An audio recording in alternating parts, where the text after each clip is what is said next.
Hello friends, welcome back to my channel. সবাই কেমন আছো? আশা করছি খুব ভালো আছো। আমিও ভালো আছি।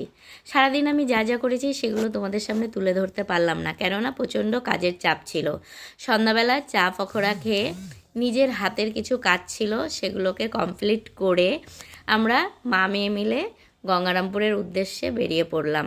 কেননা আজকে আমাদের গঙ্গারামপুর নতুন বাস স্ট্যান্ডে সুদীপ ডান্স একাডেমির অ্যানুয়াল প্রোগ্রাম ছিল। সেখানে আমার মেয়ে ছোটোবেলার থেকে অনেকটা বছর ওখানে ডান্স শিখেছে, কিন্তু পড়াশোনার চাপে এখন আর সে ডান্স করে না। যাই হোক, আমরা সেখানে পৌঁছে গেলাম। কিন্তু একটা কথা, আজকে কিন্তু ছিল এই প্রোগ্রামটা, বৃষ্টি ছিল। মনটা খারাপ লাগছিল যে এত সুন্দর একটা বড় অ্যারেঞ্জমেন্ট করেছে স্যার, আর এত বৃষ্টি হচ্ছে, পাবলিক হবে কি না সেটাও ভাবছিলাম।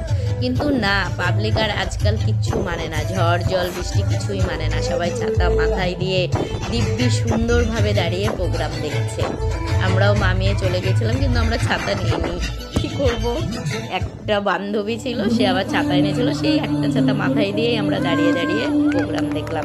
প্রোগ্রাম খুব সুন্দর হয়েছে, বললে হবে না। ছোট ছোট খুদে বাচ্চারা এত সুন্দর সব পারফরমেন্স করেছে, মানে সেটা বলে বোঝাতে পারবো না। যাই হোক, এরপরে মেয়েকে বলছি বাবা বাড়ি যেতে হবে। মেয়ে তো আসতে চাইছিল না, বলছে না মা আমি আর একটু প্রোগ্রাম দেখবো। আর বললাম না, এরকম করে না, চলো বাড়ি চলো, আবার রাত্রি হয়ে যাবে। এর মাঝখানে বলি, আমার ভিডিওগুলো ভালো লাগলে প্লিজ প্লিজ তোমরা লাইক কমেন্ট শেয়ার এবং সাবস্ক্রাইব করে দেবে। আজ এই অবধি, গুড নাইট।